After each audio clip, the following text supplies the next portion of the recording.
Tina Tun dituding lakukan operasi plastik, bantah dan sebut itu cuma filter pengen kecilin ini. Artis Tina Tun sebelumnya menjadi sorotan lantaran dirinya diduga menjalani operasi plastik.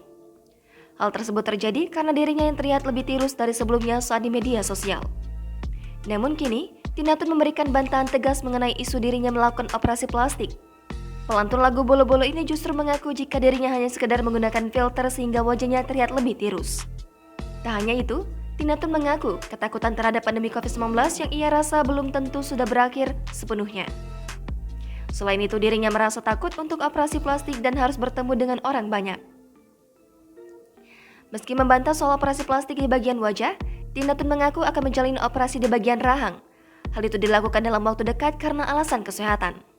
Sebelumnya, Tina Tun terlihat mengunggah potret dengan bentuk wajahnya yang sangat tirus.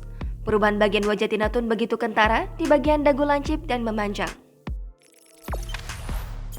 Jangan lupa subscribe, share, komen, dan like ya!